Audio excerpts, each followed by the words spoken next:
Hi, this is Tim of the 1916 Company. Welcome and thanks for logging on. If you love this watch, email us, Team Mosso at the1916company.com for purchase, pricing, and availability questions concerning this watch.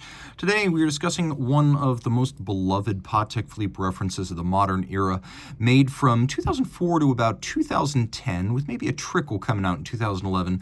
This is the 5970 Perpetual calendar chronograph. In 40 millimeters, it succeeded the 3970, which was a 36 millimeter. This was, of course, made from 2004 till about maybe early 2011, late 2010, and 2,800 copies in total were produced, but they were produced in series. This platinum model, the 5970P, was introduced in 2007 and made for about 1.5 to 2 model years, and the estimates most agree with about 300 to 500 produced. The rarest standard 5970 is the yellow gold model, which was introduced later and built in fewer copies, but very few people target the yellow gold as one to wear. It's generally a collectible. Most folks prefer the awesome combination of the white platinum case with the black dial. So as hitting the sweet spot between rarity and presence on the wrist, the 5970P will always be my personal favorite. So it's not a big watch, even though it's bigger than the 3970. 40 millimeters in diameter, it's 13.2 millimeters thick, it's 46.7 from lug tip to lug tip, and it's 21 millimeters between the lugs. The spacing between the lugs is probably the most modern part of the watch, as it gives it a very contemporary stance. On the wrist, smaller than a 5270, but with more presence than a 3970. It's a watch that you could wear on a wrist as small as 14 centimeters circumference, almost exclusively because it does have a short lug-to-lug dimension. It's flat enough to fit underneath the cuff, though not ultra-thin. It's helped by a sloped case flank and a concave bezel profile. The strap is large, rectangular, and very symmetrical scale alligator leather. This is a really good cut of the animal. You can see on the bottom calfskin, a brand new Patek Philippe factory strap. It's got a folded edge, monotone stitch, uses the company's latest pull tab quick release spring bars. And then we've got a single fold clasp in matching platinum. Pop it all open. You can see it's a friction fit system with a radial spring that makes it a little bit more secure when closed than your typical friction fit clasp. We've got the calatrava across, the logo of the manufacturer. You'll find it also on the crown. The lugs on this model are quite attractive. You can see they're dramatically stepped out. A welded lug arrangement where the lug and the case were made separately, and the lugs inserted into slots in the case, welded together and then hand filed to create these super sharp break in the case profiles. These super sharp breaks, if you look really carefully, you can see a little bit of a remnant of the weld. A lovely reminder that this is a truly handmade case.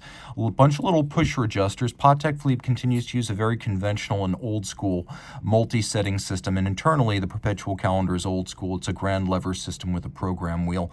We've got a diamond between the lugs, a top Vesselton diamond between the lugs. For really the last quarter century, the signature of a platinum Patek Philippe, and of course that concave bezel to visually thin the watch. This was the last of the series production Lamagna-based Patek Philippe Perpetual calendar chronographs, and bigger than the 3970, but smaller than the 5270. It's not yet is so large that Patek required visual gymnastics to disguise any kind of disparity between module size and case size. So it doesn't have any of the visual tricks of, say, the 5070. You still have a good match between the size of the movement and the size of the watch. That said, we do have a couple of concentric scales outboard, including a scale for tachymetric measurement of speed. You use the chronograph seconds hand and the tachymetric scale to gauge the speed of an object, usually a race car over a kilometer. We have white gold feuille or leaf-style hands, with the exception of a white varnished and hand-rolled Lancet-style seconds hand. The hand rolling designed to create the optical illusion that it's straight and also to keep it bent underneath the crystal. We've got a perpetual calendar, so you don't need to worry about making any resettings or corrections. Leap years, irregular length months, it can handle all of them until the year 2100. That's the way most perpetual calendars work. It is a lateral clutch column wheel chronograph, and that Lamagna column wheel action is super crisp. White gold hands and indices, but the dial is a matte black. We have a coaxial indicator of chronograph minutes. Take a look at the instantaneous jump there, and the leap year phase. We've got a running seconds hand in the 24-hour dial. That's not a second time zone. You're just supposed to keep in mind that before, well, let's just say 8 p.m. to 4 a.m. You don't want to use any of these pusher adjusters to adjust the calendar. That little 24-hour dial is there to remind you. Then we have a coaxial indication of the pointer style date and the moon phase. And the moon phase works on duration. So whereas the Gregorian calendar will trip this up in the year 2100, the moon phase needs to be set only once every 122 years. So every 122 years, it's agnostic to the calendar. You just make a correction. Flip it over. Caliber 2770 PSQ, so it is based on the Lamagna 2310, or probably more likely the 2320, which is like a posh version of the 2310, extensively re-engineered and decorated by Patek. They really made it their own movement. All this is water resistant to 30 meters, but please don't tempt fate.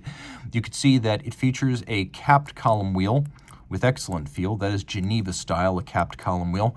We have a steel chronograph lateral clutch, which is beautifully decorated. I particularly love this little tension spring right there. We have a large balance beaten away at 2.5 hertz, 18,000 vibrations per hour. Upgrades made by Patek, many. First, Geneva seal finish. Second, 6-position adjustment. Third, overcoil hairspring for concentric breathing in any position and consistent timekeeping in any orientation. A big change, a free-sprung regulator for more precise adjustment and better shock resistance. It uses a Gyromax-style architecture, the kind innovated by Patek in the mid-20th century, their own proprietary free-sprung design. Another big change, the standard Lamagna is a 48-hour power reserve. This is 60. Finally, you can see that the decoration across the board is quite impressive. Beveling, satination on the steel parts of the chronograph, beveling, Côte de Genève on the bridges, mirror-polished screws with chamfered slots in circumference, some engine turning on the base plate, satinated wheels. If you look at the chronograph wheel, you can actually see right there the intermediate driving wheel features internal beveling of its spokes, which is quite impressive. And then we've got some interior angles where bevels meet in a sharp crease on the chronograph bridge. We've got 1, 2, 3 of those. This is the real deal. Again, not as rare as the yellow gold 5970, but I find this is the one that people actually want to wear more than the yellow gold model. Again, with only 300 to 500 in the world and all 5970 variants long since discontinued, it's a genuine collectible and a great one to slap on the wrist. Reach out to Team Mosso at the 1916company.com for purchase and pricing details.